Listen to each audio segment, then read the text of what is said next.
Welcome to Leaders Under Fire in Sports, brought to you by Culture in Sports.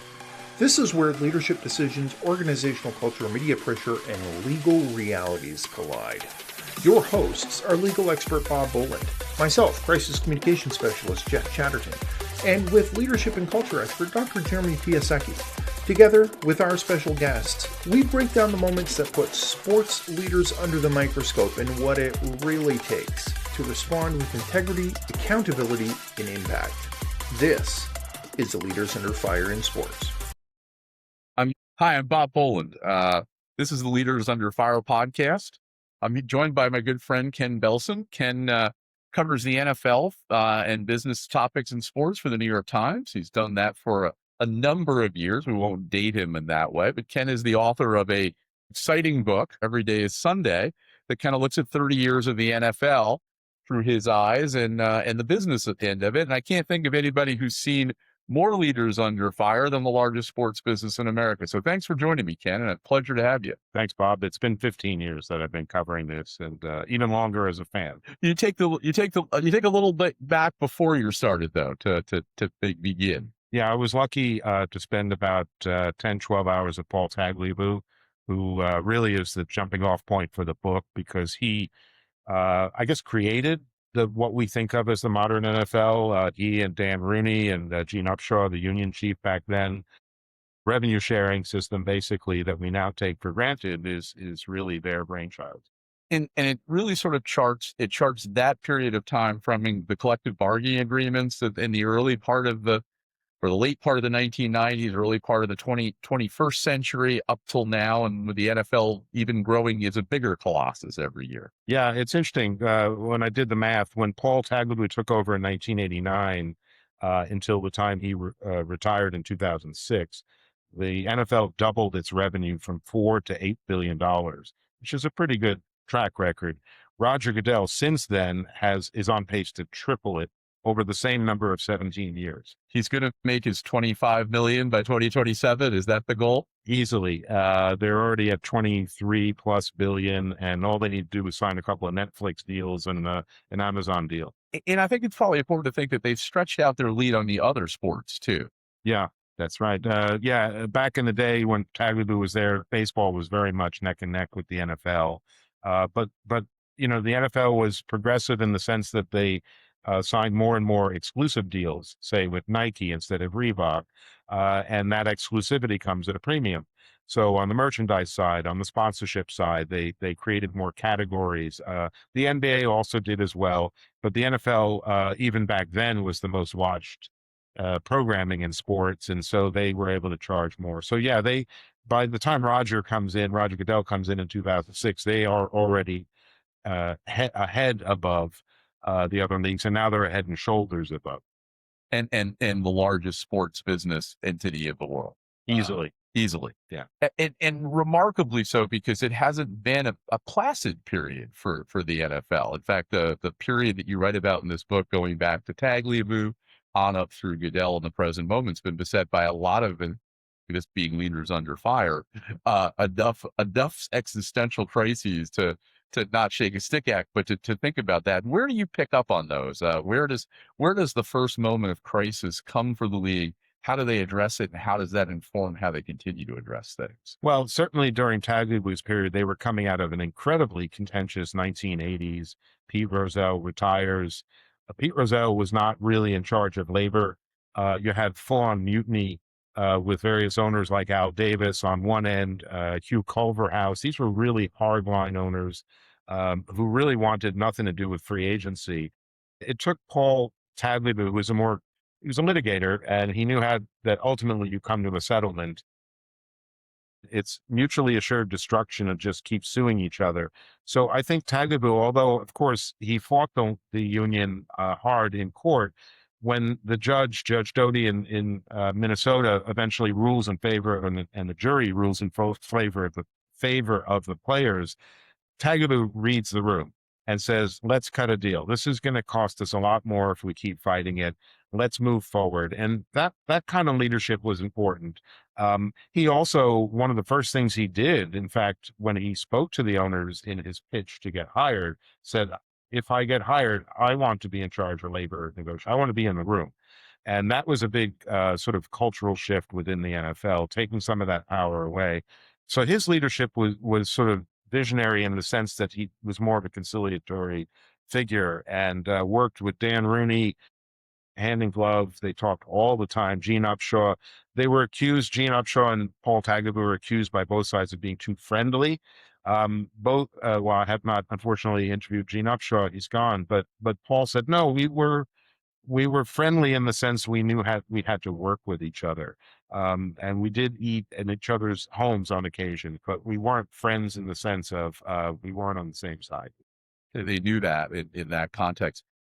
I'm always fascinated by Tagliabue at one of his sayings, "All's well that ends." And your book seems to touch on that, even though I don't know if it explicitly says that, but it touches on the fact that Tagliabue, sitting on top of a well of money in a business that was growing, had the idea that settling conflicts was the best way to move on. You use the word conciliatory in the way of that. How did your view of Tagliabue's commissionership take shape in the book? What did you think of it going in? Did it change at all in the writing of this? Yeah, my impression of Tagliabue prior was that he was very imperious, that he ruled with a heavy hand.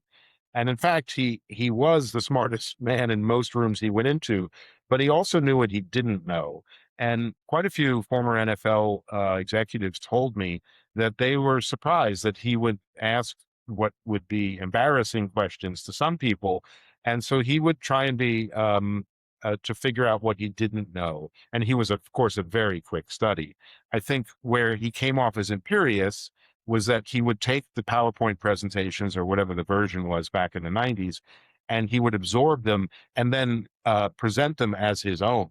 So it sounded like he knew everything, but in fact, he relied on many of his executives for their and he was very willing to delegate. He had a guy named Neil Austrian for a good part of a decade who had a lot of business experience that Paul did not. Paul was essentially a lawyer his whole life. And Neil had worked in media and in technology, had worked at IBM. He was a very well-rounded kind of Renaissance man in the business world. And so Paul leaned on him for things that he did not know. That changes when Roger Goodell takes over. Roger, of course, had been with Paul and with Pete Rozelle prior, so he knew where everything was in the office, and he never delegates a COO. And that's a difference. He was ultimately Paul Tagliabue's COO before he leaves, and he does not bother to get somebody to handle it. He says, I'll handle it myself. That's a very different approach to leadership. Was that driven by his wanting to maintain his relationship with his constituency of owners, or a real change in leadership style, or maybe both? Probably both. I think my sense with both of them is that Paul was never threatened or didn't feel like he was threatened. And frankly, if there was somebody who was going to threaten him, he probably would have walked away anyway. He was confident about himself. And it's interesting, in Paul's memoir, he said that in 2005, 6, by the time he's on his last contract, he knew it was time. And what he said was, in a kind of interesting piece of self-revealing admission, is that he was getting impatient. He was no longer really listening anymore. And he knew that that's a signal, I need to step aside.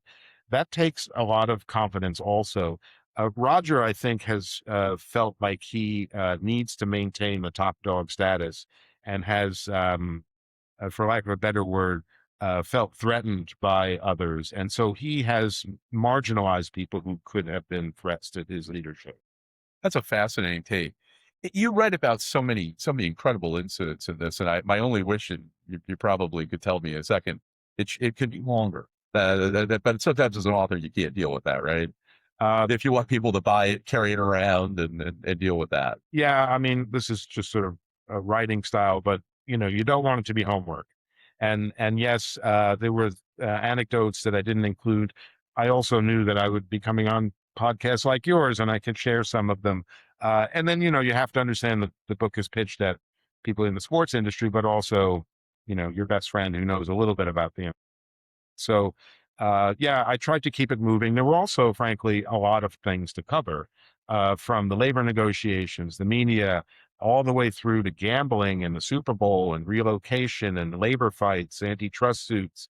And then the owners themselves, you've got to sort of paint a little bit of a character study of who is Jerry Jones, who is Robert Kraft. And that takes space. It's fascinating. I think you capture in more clarity the singular existential moment for the NFL, which is the concussion case. And I don't think I've ever read it in as clear a detail as you captured from the courtroom. That the NFL sitting on what they think is dispositive law. The plaintiffs, worried that the NFL is sitting on dispositive law, ultimately are called together by the judge. Can you share that story? Sure. It's interesting that, I mean, I probably spent, if there was a single story I wrote the most about over the last 15 years, remains the concussion issue. And you're absolutely right. It's an existential issue. Brad Karp, the outside counsel for the NFL, works at Paul Weiss. He called it an existential crisis himself. He knew that the sight of players with cognitive problems on the stand in front of a jury was not a winning formula. And he pushed the owners. The owners were very reluctant to settle. And in Brad's own words, the owners had traditionally taken a scorched earth legal strategy. They had the money. Many of them did this in their own businesses outside of the NFL. But this was a very different case. You had players' bodies and minds on the stand, not just a commercial deal over Nike versus a different brand, so forth. So I think he understood it. He had to bring the owners around. It was a big number ultimately, but when you divide it by 32 over the life of a 65-year deal and then add insurance, they're really not paying very much. But the owners hate to lose. And that was kind of a big moment for the league. In terms of the court, the judge was fascinating. Anita Brody is a senior judge by this point, appointed in the early 90s, knew about some football because her grandkids were interested in it, but really was not a football fan per se. But she carried a big stick. I mean, she was sort of an RBG figure in her own way, and she knew how to use leverage. And there was a decision, preemption basically, whether to throw out part of the case and whether it should go rely on the CBA. And she wrote her decision and never had to use it. And she literally kept it in her drawer, her desk drawer. And both sides knew this, and both sides had something to win and something to lose if she ruled. And that's how you split the baby in these cases. The NFL had done a lot going on, winning an appeal, not winning a trial, losing. This was one they didn't really want to get out. They fought this off. And obviously, so much of what we think about it, the crises of the NFL, the fact that parents were forbidding kids to play, players were killing themselves to preserve their brain. None of that really was solved entirely by this, but it was at least a moment that took this and blunted the needle, didn't it? Yeah, it slowed the news cycle and in some cases ended it because, speak personally as a journalist, there were many reporters who got to the settlement stage of this news story and said, we're done. And yet, and I've continued to write these stories, the players are still out there, the retired players, their health is still declining.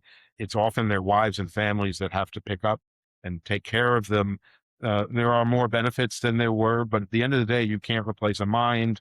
You can't replace a body for a player who has ALS or other neurological diseases. And that's an incredibly sad story. And it's perhaps one of the most poignant parts of this is that the players love the game. And many of them will say they would do it again despite all this. And yet I was at an event a couple months ago where there were many NFL and every one of them is dealing with a husband who's deteriorating a lot faster than somebody their age. And that's something the NFL, sad to say, is very good at, moving the narrative forward. Let's get back to the games. That's where they're focused. That's what, frankly, many American fans want to see is the games. And that's a story that I felt like had to be in this book, both because it's important, but also because it is part of the NFL's business. It produces injury to the brain. Then football can kill. I don't know. Well, players have killed themselves, right. And we almost had, sad to say, or happily he survived. Mar Hamlin on the field, I mean, that is everybody's worst nightmare. And thankfully he survived. The long tail of these players and their insidious. You introduced us to Roger Goodell in this book. We do know who he is. He's obvious and ubiquitous as the face of the NFL in many cases. And I'm a little surprised how kind you are to him at various intervals. Not a critic as as many of the people have been of his tenure at various intervals, whether it was his taking over the disciplinary policy, whether it was labor relations. You don't match those criticisms. Tell me your view of Goodell and how you've met him through the book. Well, I mean, I've covered Roger over the years. And look, this is a business book. So from my perspective, I have to look as clear-eyed as I can at how is the NFL performing under Roger. And yes, there are many criticisms of the way he's handled the personal conduct policy. And I do mention that in the book, where I had a statistic in there, the number of games that Paul Tagliabue suspended players for was something like 48 games in his and Tagliabue was 17 years as commissioner. And Roger Goodell came in more as a disciplinarian. Now, mind you, at that point, there was Pac-Man Jones. There were a number of players that were doing sort of outrageous things. He walked into a year of outrageous off-field behavior. Yes. And so I think Roger felt like that was an issue he had to confront, but he continued that way. And I would say there's a morality streak that Goodell has that I think Tagliabue has not or did not have.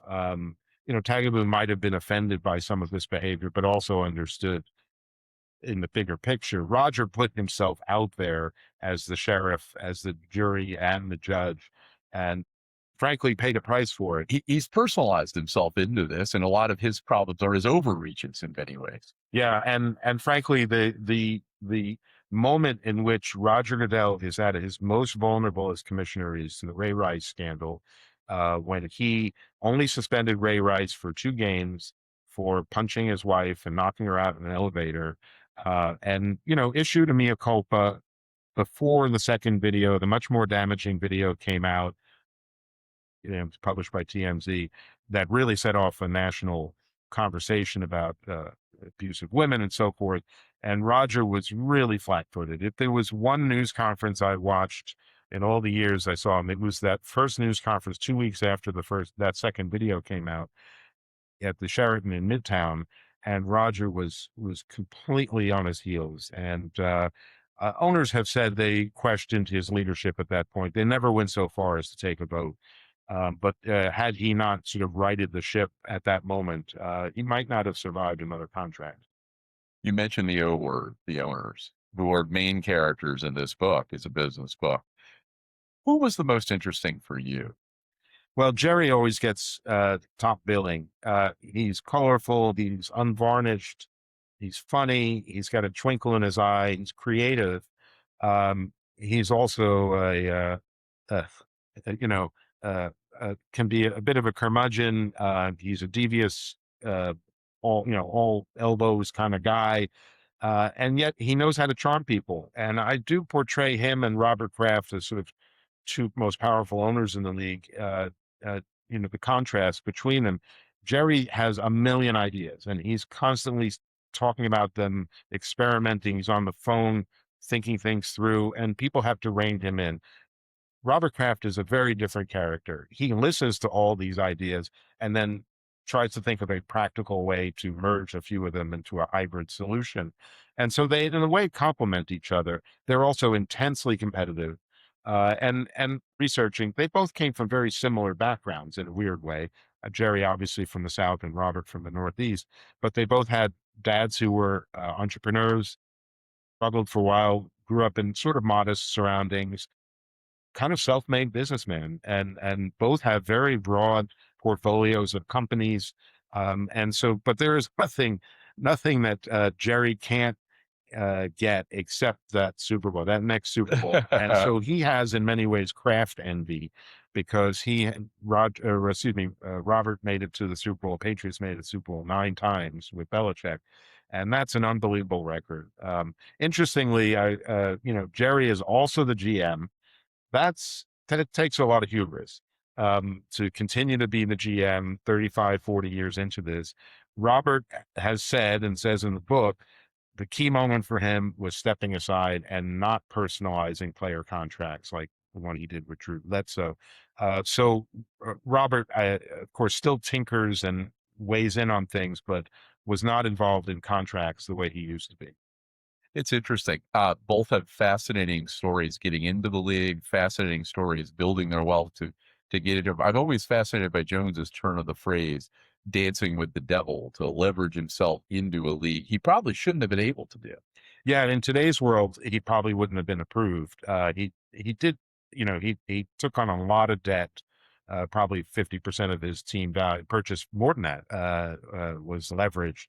But that made him hungry, and that bred some of his creativity. I got to figure out how to sell seats, sell new sponsorships. That, of course, led him to butt heads with the other owners.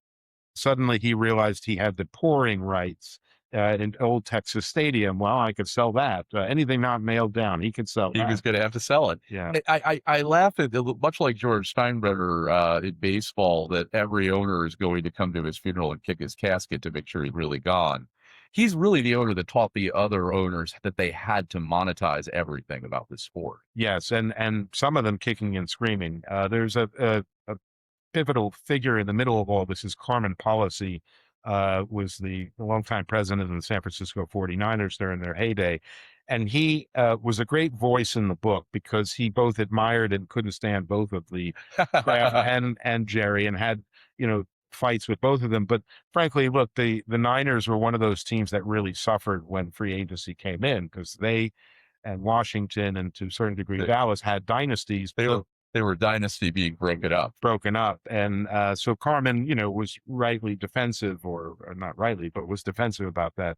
But he also understood that these two guys were influential and were putting their own time into it. And I think what was not necessarily written in the book is that there are 32 owners.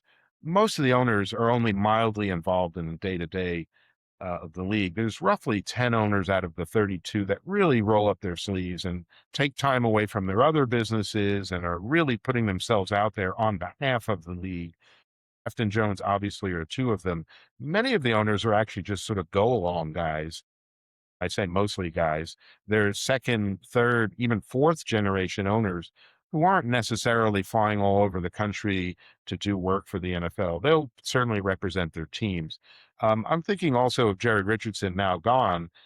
Jerry was in charge of the stadiums committee, and he would personally fly on his own jet to another city to lobby a city government on behalf of another owner. Those owners are actually they're pretty rare. And Jones and Kraft do a lot of that work, but there are many other owners who, frankly, are happy to sit quiet on their, and not stick their neck. You talked a little bit early on about Paul Allen, who was very hands off, but he was the wealthiest owner in the league, so he had certain rights in that process. You talked a little bit about Stan Kroenke, who is an important figure because he built SoFi and brought the Rams back home to Los Angeles with some help from Jerry Jones in the process. The idea of where teams play is a much more complicated story, isn't it? Yeah, it's interesting. For all the years that the NFL did not have a team in LA, from basically 1996 until 2016, so for 20 years they didn't have a team, they found out, in fact, that viewership kept going up anyway without a team in the second largest media market. And that's because it's a national sport. It's covered on over-the-air TV in almost every market. And fans themselves are not necessarily fans of their local team. And sometimes for good reason, if you're a Jets fan. Sorry, Bob. Yeah, but, that's a cross we all bear. Yeah. So they learn that. And look, 97% of NFL fans never go to a game. Ever. So in a given season. So if that's the formula, then who cares where they play, frankly? It's nice they're in LA. Certainly there are merchandise opportunities, there's stadium opportunities, there's the Super Bowl.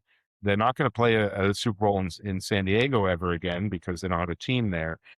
So there are reasons that the NFL likes being in LA, for sure. The team valuation quadrupled when they left St. Louis. Moving there, yeah. Yeah, so suddenly the high water mark keeps rising. having said all that, the fans themselves are largely props. I would call them suckers, but they are low down on the list of priorities these days. The people that still buy the season tickets and the PSLs, they are doing it willingly, but not. Teams don't rely on them the way they used to. Teaching in this space, I've always said fans are no higher than 7th on the priority list. That might be very, very liberal idea.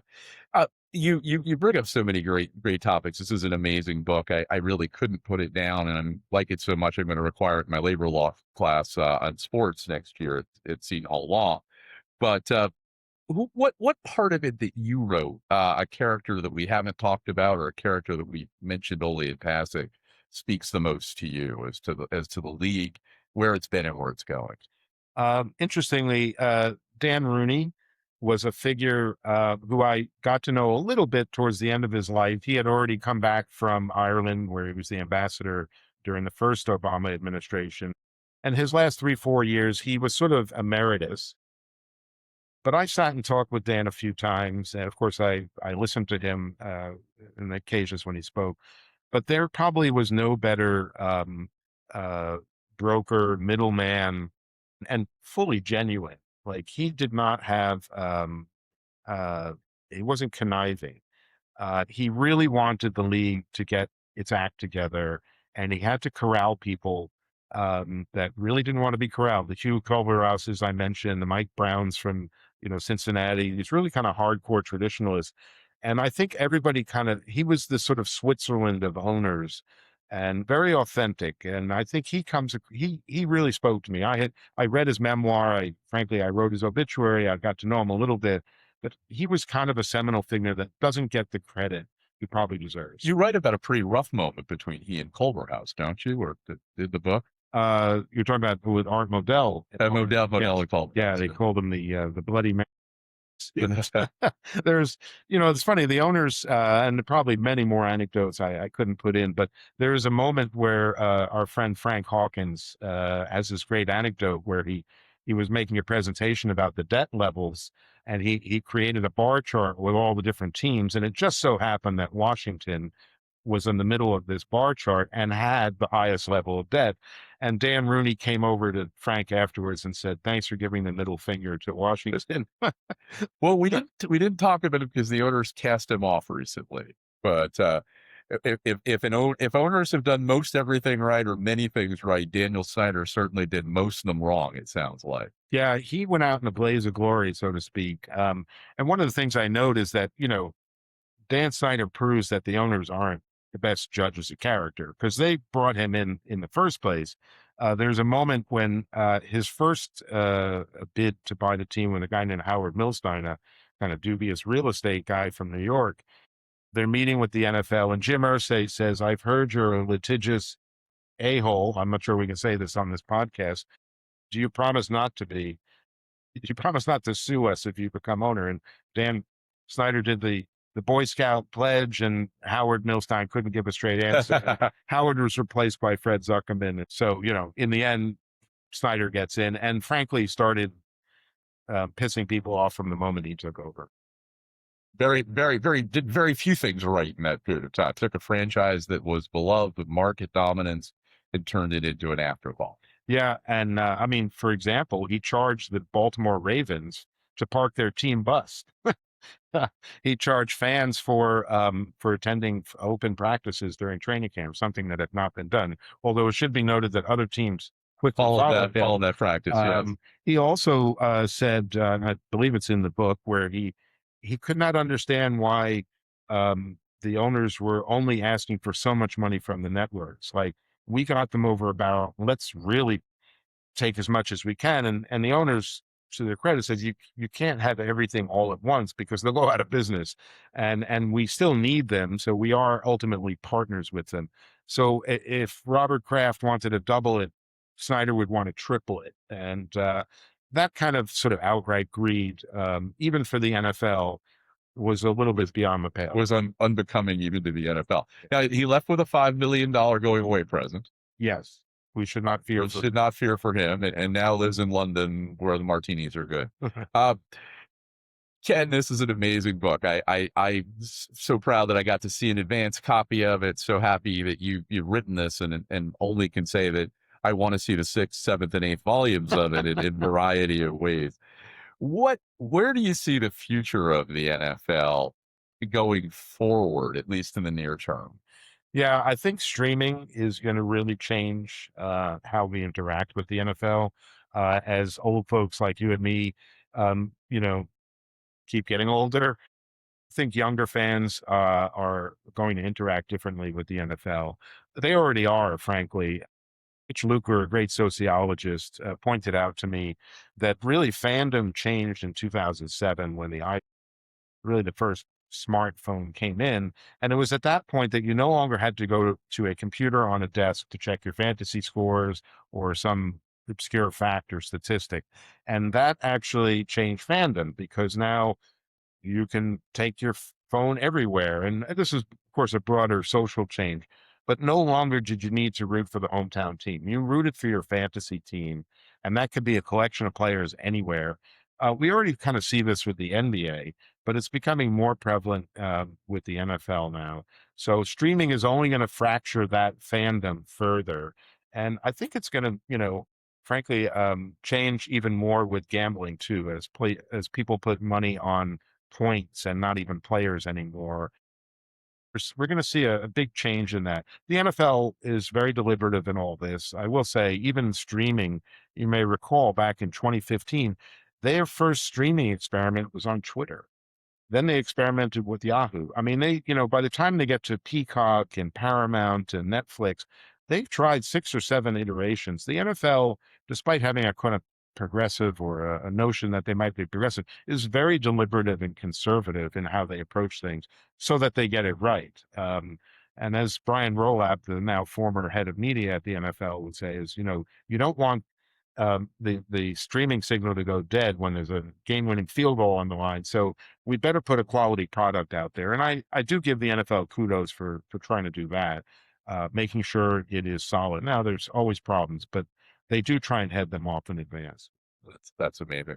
Ken, this great book. Thank you for sharing your thoughts on Leaders Under Fire. It certainly you could pick almost any character of the book. It did place them in a place where their decision in any moment is of outsized importance, maybe even to themselves. Yeah, I mean, look, this is part of the league's what they are the big kahuna, right? So they're going to get attacked, and problems that happen in the NFL are going to be necessarily be the case, hockey or another league like that. And they have a very, for lack of a better word, well-oiled machine at trying to head off problems. They've been caught flat-footed for sure. And I mentioned Ray Rice, the bully gate. The year before that, the Colin Kaepernick kneeling issue. There's an entire chapter on how they tried to get past that. And frankly, how they're tiptoeing back from some of the things they put in at the time. As I point out several different times, they are very good at throwing money and marketing power at a problem and trying to look like a solution is at hand so they can get back to the games. And that's why you see inspire change. You see nice phrases at the ends of the end zones and other things. But at the end of the day, there's only so much they can do or are willing to do. Sorry, to tell your big moment. We didn't talk about one person who sort of looms over the book. Not in it particularly because he never got to be an owner, but a guy by the name of Trump. Mm-hmm. And he poses sort of a threat, yet an opportunity to the league, doesn't he? Yeah, I mean, he's been a thorn in their side, the league side, for many years, dating back to the old USFL and his pushing to have a similar schedule in the fall. And his famed $1 lawsuit victory. Yes, he won in court and got triple damages. He got $3. The NFL, somebody told me the NFL still has the framed dollars. So, yeah. And then, of course, he tried to buy clubs at different points. He tried to buy the Patriots. He tried to buy the Colts even before that. Then the Bills. But in all of them, he never was able to open his books. So the league could never do due diligence. This all sounds very familiar. The NFL, and particularly Roger Goodell, who was the son of a politician, understands that we can't pick sides, we meaning the league. And so he has tried to thread the needle with Trump and stay out of his way where he can. But when Colin Kaepernick came in, kneeling, and the other players followed suit, and Trump went after the league, the NFL again was flat-footed, and it took them a good solid year to figure out what to do. Ken, is there anything else we haven't asked you about the book that you'd love anyone listening to this podcast to know? Well, it's a business book. It's a sports book. It's also just kind of a character study of a group of very influential people, that some of which we know, most of which we don't. So I think it tries to do a lot of things at once. I don't think people who really want a business book, there'll be things in here that seem like are sidelines, but it tries to be readable, which is not always easy. And I hope people enjoy it. I'll make the pitch for you. If you like the NFL, if you're a big fan of sports, this will be a great Christmas read and a stocking present. It's the kind I'm going to give to my friends and family too, in addition to I'm going to require it in my class. Thank you. All right. Thanks again, Deb. Pleasure, Bob. Appreciate it. You've been listening to Leaders Under Fire in Sports by Culture in Sports. These moments under pressure don't just shape headlines, they shape people. They shape organizations and the cultures they leave behind. Thanks for joining me. I'm Jeff Chatterton, joined with Bob Boland and Dr. Jeremy Piasecki, and our special guests as we've examined what leadership looks like when it truly matters. If this conversation challenged the way you think about leadership in sports, we invite you to continue to learn with us at cultureinsports.com. Because influencing positive change starts with how leaders respond when they are under fire.